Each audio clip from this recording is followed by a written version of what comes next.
G'day. This is Charlie, and I'm coming to you today from my locals community with your daily dose of business inspiration. Come on over and join me at askcharlieletham.locals.com. You can join the community for free.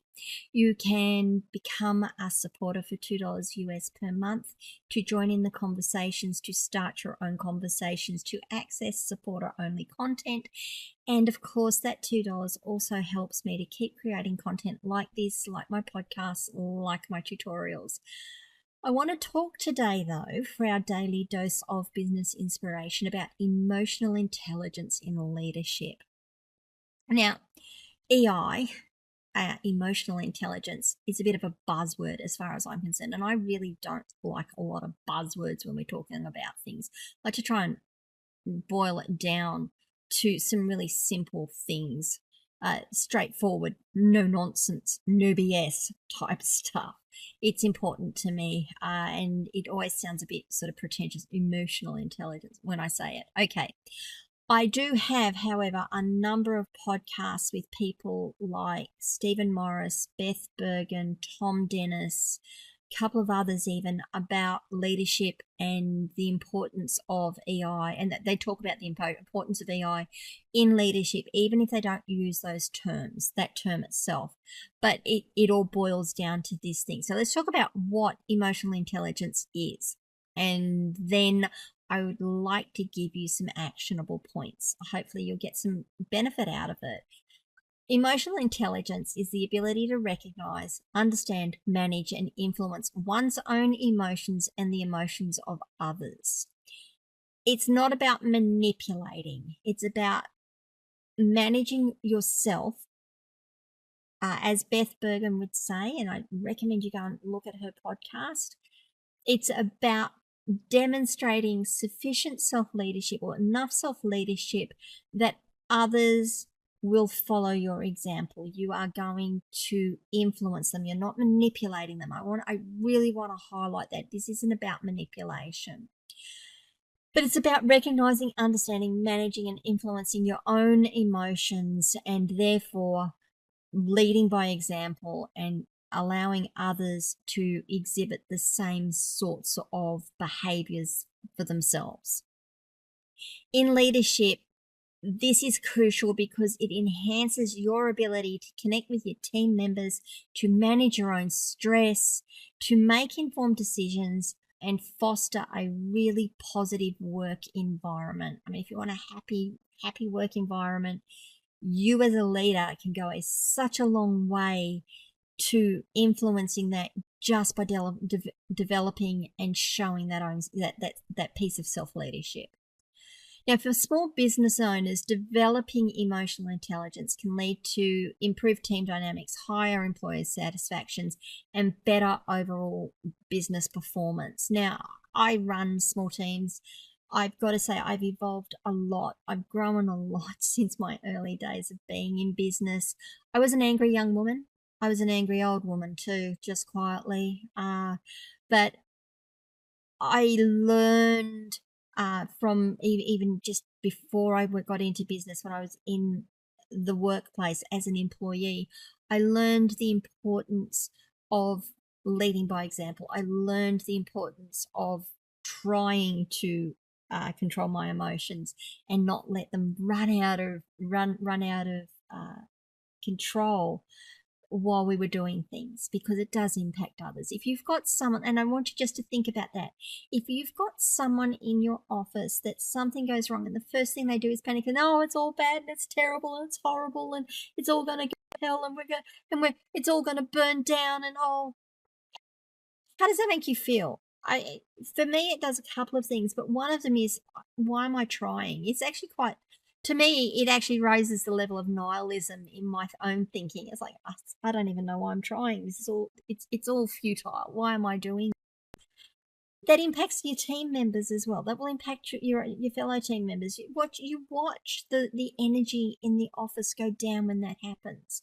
Watch the energy within your own team if you start, or one of your team members, even remotely, starts to exhibit those sorts of behaviors and those thoughts to the rest of your team. I'm not saying that you need to be upbeat and positive all the time, but how you deliver those messages and how you control the emotion with which you deliver those messages is going to have a massive impact on all of those things: team dynamics, employee satisfaction, overall business, employee or subcontractor satisfaction, and overall business performance. That's why it's important. I'm going to talk about three actionable points for you, though. Let's go through them. As the business owner, as the team leader, we need to develop our own self-awareness and self-regulation. It's not easy. If you are an emotional person and you like to arc up, or you like to be effusive about things, you may need to dial it back a little. You may need to do something else before you actually bring that out to your team. Now, one of the recommendations that has come up to me a couple of times is to spend time reflecting on your emotions. Triggers. I'm really not a fan of that word either, but it is a good word. What is it that sets you off? What is it that triggers you, and how you respond to it? Consider keeping a journal to track situations where you felt strong emotions and how you handled them. There is no right or wrong. I want to say that right now. There is no right or wrong in any of this. But if you can get a journal of the situation, how you felt, how you responded to it, don't read it straight away. Don't review it within the next week. Maybe in 3 months, go back and have a look at it and say, oh, I could have done that better. Oh, I could have done that. I could have responded to that differently. Maybe you have evolved enough that you can go back and say, yeah, I have changed. I have actually grown. It's a really good way even just to look at how you're progressing. The other suggestion is to practice mindfulness or meditation to improve your emotional self-awareness. You hear me say, take a breath and step back. Take a deep breath, step back, breathe out. Now, how do you feel? How does the situation look to you? I like to change my perception of a situation. One of my friends is a architect, and she tells me that when they were in class initially, they'd build their models, and then their lecturer would say, "Turn your model upside down. Now look at it," because it changes their perception of what they've done. So there's a way to develop your self-awareness and self-regulation. I would love to hear if you've got some thoughts about how you've handled it, what you do. I do find journaling is really quite good, just to get a track of where you're at with things, and what are the things that really set you off? What are the things that make you happy? What are the things that make you sad? What are the things that make you angry? Okay, let's move on. Sorry, I don't want to just rabbit on about all of this stuff. Enhance empathy and active listening. Now, I'm laughing because I was listening to Keeping It Real with Jack and Rael this week, and Rael was talking about how she doesn't active listen and how she's really, really practicing to active listen. And I've got to say, I'm probably the same. I'm often thinking about how I'm going to answer a question as opposed to listening. And it's not that I'm not active listening; it's that I'm building on to make sure the conversation can keep going. But still, practice active listening. Learn it, and practice it.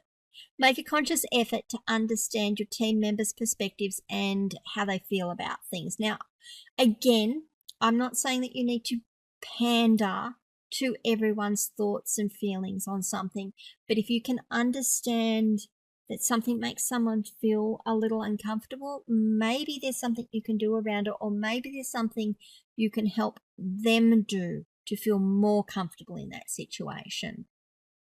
Engage in active listening. So again, remember, 2 eyes, 2 ears, 1 mouth. Use them in those ratios. By giving your full attention during conversation, ask open-ended questions. If you don't know what an open-ended question is, please drop some comments, either here, preferably over in Locals. Happy to talk about what an open-ended question is and develop some with you, and summarize what you've heard to ensure you've understood it. So far we have developed self-awareness and self-regulation, enhance your empathy and active listening, And the third point I have is foster a positive and supportive work environment. Now, this sounds like it's written by a woman. It probably was. I know that this appeals to me, and I also know that there are some males out there who kind of look at this thing and go, really?